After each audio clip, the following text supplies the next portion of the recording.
Hello and welcome to another episode of the Growing Our Future podcast. I'm Megan Jolly, your host and Director of Communications here at Weakley County Schools. Today, we're taking you truly behind the scenes as we talk with three incredible leaders whose work may not always be seen front and center, but is absolutely essential to keeping things running smoothly. You'll hear from Chris Bodwell about what it takes to keep our systems connected and secure, Wayne Reynolds on the big picture planning and daily problem solving that keeps our facilities in top shape, and Kirsten Rook on how we safely move thousands of students across our county every single day. Thank you for being here, and let's get started. All right, thank you guys so much for being here today. If you will just let our listeners know who you are and what department you're representing so they can know who they're listening to. Chris Bodwell, Tech Director. Kirsten Rook, Transportation. Wayne Reynolds, Maintenance Director. Lots of great leaders here today. So thank you guys again so much for being here. So, Mr. Wayne, can we just start out with maintenance and can you just explain to me how the maintenance is set up here? Yeah. So the maintenance department is set up. If there's a problem at one of the schools, they'll email Miss Reva, which is the secretary, and then the emails will come in, and she'll usually just take a photo of it with her phone and send it out to the guys. Yeah. And then whichever guy will respond, they'll give her a thumbs up or I got it. And then at lunchtime or in the mornings, there'll be work orders on the board. We have boards set up. Uh-huh. So they'll pull them off of there in the mornings, or at lunchtime, they'll come and check at lunch. And see where they're at. Yeah, and then they'll just take care of them throughout the day. So as that's pretty reactive. Mm-hmm. I mean, you're constantly just going from one thing to the next. So how do you balance that reactiveness with like long-term planning of maintenance? Well, like the long-term stuff, like we'll kind of look at like AC units, for example. You know, if we're having a lot of callbacks on a certain AC unit in a certain classroom, we'll know that one's getting, we'll look at the date and how old it is and see if it's time to replace it. So we'll start kind of, getting a plan together how many units we need to replace. Sometimes it's 10, sometimes it's 15 a year. Yeah. That have kind of aged out, and or if they're just troublesome, that just giving us a lot of trouble to fix, we'll swap them out. So you guys do a really good job of that. I mean, y'all keep on top of everything, and that's a lot of campuses to cover. It's a lot of machines to cover. A lot of AC units. A lot of AC units. Yeah, a lot of AC units and kitchen equipment. Of course, we do all the repairs in the kitchen, everything. We do everything in-house. That's amazing. Yeah, so that's amazing. Well, preventive maintenance means a lot. Keeping things washed and clean and filter changed and stuff like that. Awesome. That is so huge. So you kind of answered this a little bit, but what are the top priorities for you guys when you're looking at what do we need to do maybe in a week or a month? Yeah. How does that? Well, the top priorities for us is making sure that the kids have a good learning environment, that they're cool in the summertime, warm in the wintertime, that all the kitchen stuff works so they've got food to eat, and the less stress I think the kids can have here, is a better learning environment for them, because some of them might not have all that at home. Absolutely. So we try to make it, as best we can here. That's our top priority. And keeping that top of mind, I'm sure, helps kind of streamline those decisions of, what to work on when and how to get all those things done. So what are some behind-the-scenes projects? Like you just mentioned kitchen. Mm-hmm. So what are some other behind-the-scenes things that people may not realize that you guys take care of? Yeah, I think that people don't realize that we do everything from top to bottom at the schools. Mm-hmm. Roofing, we make sure that the roofs are in good shape. Like the kitchen equipment, they may think that just has somebody come in and take care of the freezers and the fryers and the ovens. But we do all that. Of course, heat and air, plumbing, we do all of our own, plumbing. Group, locksmith, door work, anything that's involved. So, we try to take care of it all. And then if it gets to where we can't, every once in a while we'll call outside help, but not very often. So how many people are on your team? 8. That is a tight team. It's a lot. It's a lot to do for 8 people. Absolutely, it is. But they manage and they do it well. They do good with their time. They do. Yeah. That is a lot of time management. You're right. Yeah. It is. So, what is the most rewarding part of the work that you guys get to do? Well, like I said before, seeing the kids. The kids. In a good learning environment, seeing them thrive, and not being overwhelmed by stuff not working, and trying not to disturb them when they're doing their work. We try to schedule time in for breaks and stuff like that, but it's rewarding to us to see, everything fixed. We like to see everything up and running right. And I know that the kids love to see you guys too. They do. They love to see. They ask questions when we're working on stuff. You know, a lot of teachers say, "Come on in, it's fine." Yes. And that's cool. When the kids My ask daughter questions. just the other day was explaining some stuff to me that you guys were doing. I mean, and they get so excited to see, that type of work, and it's really, really fun. One It thing, is. Wayne, that you didn't say too, you're also responsible for not just school buildings, but our building, IT's building. I mean, Mhm. Yeah. he keeps our building going for us at the Yes. shop. So there's a lot of buildings. I think there's 40-something just buildings out and about, not just this main school building, but other buildings that we take care of. So, yeah, we try. And you do it well. You don't just try, you do it well. Yes, thank they you. do. Absolutely. You guys do a great job. Appreciate it. Thank you so much for the work that y'all do. That's wonderful. Kirsten? Yes, ma'am. So, buses. Yes. How many students do we transport every day? We transport just over half the student body. So That it's is crazy. yeah, almost 2,000 students are on buses. Are on buses Yeah. from every corner of the county. Yes, ma'am. Mhm. We go from, Kentucky state line all the way through Weakley County. So it's hectic, but we get it done. You get it, and again, y'all get it done well too. Yes, Yeah. ma'am. You We try. do. You do. So how many buses are on the roads? We have 39 full-time routes. That includes our general education and special education. Yes. Yes. That's a lot. That's a lot of wheels to keep turning and a Yes. lot of wheels to keep Yes. maintained. Yes, ma'am. So what does a typical day, and I say typical day for you guys, and I know that your days are like mine. You don't have typical days. Yeah. So what kind of, if you were to have a typical day, what would that look like for you guys? Anytime that you come to the shop, you're going to see the mechanics under a bus, Yes. under a hood, something along those lines, keeping those buses safe for our students. Absolutely. That's the main goal at our transportation department.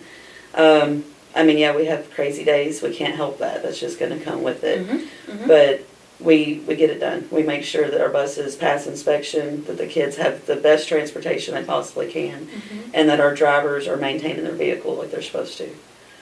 So when you say drivers, what all do they have to go through before they can get behind the wheel of a bus? If you come in and you have no CDL whatsoever, they have changed the policies now. Every driver goes through what's called ELDT, entry-level driver training. Okay. You're looking at lots of videos, things like 92 the last time I counted. That's a lot. Yeah, and then you work with me, and I have an assistant that helps with the training. Mm-hmm. We take you out on the road. We make sure that you know how to properly maneuver your bus, you know how to use your lights, all your equipment, that you know how to pre-trip your bus. That is very, very crucial, because if a driver goes out in the morning, they didn't pre-trip their bus and had a bad tire, it blows out, that bus is involved in an accident that harms a student or worse, we're going to be held responsible for that. So it's very, very important that when they come in as a new driver, that they're taught how to handle all of that and do it efficiently. So it's a lot of work. I require more than the state does, because I have kids that go to Weakley County Schools. Yes. I want to know that the driver behind those wheels are going to do what they're supposed to. We all have families on these roads. We have Yes. kids on these roads. Yes. We have kids on these buses. Yes. And and I think that is a really core thing that all of our departments keep it in mind, is the safety and the comfort of our kids. Yes. That's why we're all here. Yes, ma'am. So I think that all of you guys do such a good job of keeping that front and center, going back to that day to day. How do we prioritize based on safety? Yes, ma'am. And that's amazing. So when you're, one thing that has always interested me a little bit personally, like bus routes and efficiency. So what goes into planning those and navigating weather, things like that? That's a team effort, and I've learned a lot just this past school year. So when you Absolutely, when you come into the weather part Sure. of it, Lorna, she is my go-to. She is right there with me. Yes. She we'll meet up and she's like, okay, I think this is how we need to navigate today. Jeff will say, okay, we're going to do an early dismissal, and then I get buses mobilized immediately. Our new text messaging system, thank you so much, Yes. has made it so much easier to communicate with our drivers and get that done. Now, as far as efficiency, we are trying to get a program in place that will link up to my computer at the shop. I can see where my buses are. Yeah. I can say, okay, we're not going to go down this particular road ever. It's not safe, and I can block it. So Okay. it's going to help me program those routes and know that they're safe. Right now, it's a lot of, we go and we check new stops. Yeah. So I might jump in my truck or the driver will, and we're like, Mhm. okay, you can't put a bus down there. It's not Yeah. safe to turn it around. We'll need to meet at this location for student pickup and drop off. So it's a lot of, like I said, team effort. You have to make sure you have open lines of communication everywhere you go with it. What a delicate balance. Yes. For, you said almost 2,000 kids. I mean, that is huge. Every Yes. road in the county, Yes. that's huge. Yeah. That is huge. It's a lot. It is a lot. And again, like I told y'all do that so well. Thank you. And you do such a good job. Our kids love their bus drivers. Yes. You know, those are some of the people who they see them first thing in the morning, Yes, and ma'am. that could be the first friendly face they see in the morning and the last Absolutely. friendly face they see at the end of the day. And so, just thank you so much for the work that you guys put in behind the scenes and keeping them comfortable and stuff like Appreciate that. It's good work. It's important work. Yes, it is. So, Chris, on to you. Oh boy. So, can you tell me a little bit about the IT department? Yeah. So we're kind of the same way set up as far as Wayne goes. Is we operate based off tickets, Okay. and so what'll happen is teachers come in. All right, printer's not working. Put in a ticket. Boom, Yeah. boom, boom. Got seven of us total, and 6 techs, and there's me.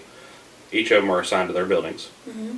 So whether they check it on the phone, come to the shop first, they'll know how to plan their day Mm-hmm. based off of the Mhm. ticketing system and going off from there. But we've got about, well, no, we've got over 5,000 devices throughout the county that we, That is a lot of things to manage. Yeah. And as someone who seems to always have issues with devices, I can only imagine how many tickets that creates for you guys too. it's a few. I'm It's a sure. few, I'm yeah. sure any given day between, you said how many? 7 people? Yeah, 7 7 of people. us. Yeah, and then any teacher in the county can put in a ticket. That's a lot. Yeah. That's a lot. So a typical day, LOL, for Chaos. y'all. Chaos, magic making, Yeah. waving magic wands. Yes. What does that look like for you guys? Like I said, they'll it's just whatever the day throws at us. Mhm. Really, is what happens. I mean, because it could be as simple as, hey, there's a printer not acting right, or internet's down at this building, go find out what's happening. Mm-hmm. So it's just really wild. So lots of problem solving. Yes, lots of problem solving. Lots of calm. Yeah. Now, on a typical day, yeah, like I said, they would come in, they would check their tickets first thing in the morning, and check them periodically throughout the day. To make sure that they're keeping things Yes. prioritized and Mhm. whatnot. Yeah. Okay. So what are when you're prioritizing tickets, how do you do it based on when they come in? How do you prioritize that? So it depends. If you, let's say you got 2 tickets at the same time, one's my printer's down, one's I have no internet in my classroom. Sure. You kind of want to go to the internet classroom 1st Mhm. situation, because they can no longer Education. operate. Yeah. So yeah, they're kind of stalled Mhm. at that point, because we were so reliant on everything being connected and Yes. whatnot. So yeah, you go in there, take care of them, get them up. Usually 10, 15 minutes, Mhm. they're good to go. They're Yeah, back in y'all's session and go. y'all are on it So- when you have yes. Yes. And so one thing that I think is really cool between all of these departments is your priorities always are going back to students. Mhm. Always, how do we have them comfortable while they're learning? How do we get them here comfortably? How do we make sure that they're connected and make sure they're getting their information that they need and getting everything, through, and truly creating just the perfect little bubble as much as we can Mhm. for them to learn, because we know that that's how they learn best. Yeah. And that's what I think everybody in this district is so amazing at, is making sure that they're making those decisions.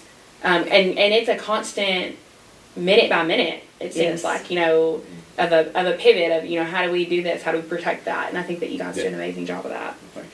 So, you might have kind of already answered this a little bit, but how does your department help support learning in the classroom, whether it's reactive to tickets or proactively planning out things? It's more reactive, because the panel goes down, turn in a ticket, we got to get out there and find out, because that panel is got your lessons on there. Yeah. Learning is stalled. So we go out there, get it fixed up, hopefully quickly. Sometimes we have to turn in warranty, but generally, we'll get out there pretty quick if a classroom's down, because the students, mean, We need them they're learning. just stalled. Yes. Otherwise, but yeah, it usually comes down to if the classroom's down, the students are just stalled out. We will try to get there as fast as possible Absolutely. and get whatever it is that's causing the problem fixed. But, And that's so important. And like I said, you guys do. and just like Wayne, I mean, you know, the teachers are just like, yeah, get in here. Come on, you're not up to Yes. anything. Get in here. They love to Very see. seldom do Yeah. we get a no, I'd like for you to wait. It's usually Yeah. a yes, please. Yes. Yeah. Get in here and let the kids see you. I think it's really cool. So with that, a question I have for all of you guys, and we can just go down the line. If you have students that are interested in these lines of work, what is some advice that you would give to them, and how could they maybe prepare to do that, some different paths they could take, and just general advice? For mine, I would say YouTube. Start watching and Yeah. absorbing. I mean, Yes. there's a lot of information out there. Yes. And no matter what path you want to go down, there's somebody out there teaching. And you always have to, you keep learning. Yes. That's a big Yeah. advice, I think, for everyone. Is like, once you get out of school, Mm-hmm. once you complete, your training, whether it's college, pathway, however you want to do it, TCAT, anything like that, you're going to keep learning. Yeah. And you have to Yeah. keep learning and adapting to be successful. Yep. So with ours, we actually have little ones that I want to be a bus driver. Yes. We hear that. And I do have some amazing drivers that will actually teach them what the lights do and what the switches on the panels do. Yes. And I had some on my bus, they were the bus driver for the day. They'd sit in my seat when we were parked at K8, and they got to honk the horn when it was time to get off the bus. I mean, Yes. just little things like that. But we want to make it fun for them. Mm-hmm. So, I mean, there's a lot that they'd have to do later, and they have to be much older to drive a bus. Sure. But, Sure, we're not going to have second graders on the roads, guys. yeah, but we try to make that a little bit more of a possibility for them. Yeah. We want them to want to do it and have fun at it. We encourage, not everybody's cut out for college, for mainstream college. Absolutely. So we need workers. So we encourage Yes. people to go to tech school, trade Yes. schools, heat and air schools, electrician schools, plumbing, So high schools, like take the ag class, take classes like that if you're interested in not going to college. Take that and get yourself prepared, and then try to get in a good trade school. Yes. And I've got a new guy with me that's very green, I'll call him, but we're working with him. The guys don't mind working with him, trying to teach him Yes. a little more as they go. So Yeah. That's kind of how mine is too. TCAT was amazing for me. Great foundation. yes. But then you don't really start learning until you get on the job. You learn more as you're doing hands-on, Yeah. Yes. But, yeah. Yes, there are so many nuances to all of these jobs that, once you get into them, you kind of start thinking, okay, so this here, this kind of boots on the ground type of thing. And I think our CTE departments do a really good job of trying to plant those seeds, but some things you just cannot see until you're in it. Yeah. Yeah. You're in it. Yeah. So thank you guys so much again for being here and for the work that you do and the services that you give our kids and the leadership you offer your people. And thank you for being here and for being a part of Weakley County Schools. Thank you. Well, thank you. We the hungry demand a better burger. One that's made to order and hand smashed into greatness. America, this is your Smashino burger. The Sonic Smasher. There's nothing as American as the Sonic Smasher. Always made to order, hand-smashed Angus beef patties seared to perfection. Meet America's Smashino burger, the Sonic Smasher. A huge thank you to Chris, Wayne, and Kirsten for taking the time to give us a peek into their worlds. It's clear that behind every single smooth school day, there's a lot of thoughtful planning, problem solving, and heart. If you enjoyed this episode, be sure to subscribe, share it with a friend, and keep tuning in as we continue to spotlight the incredible people who make our schools a great place to learn and grow. Thank you to our friends at Forever Communication for their production partnership, as well as Sonics of Weakley County for their sponsorship. Until next time, keep leading with purpose, connecting with heart, and growing together. Thank you for listening.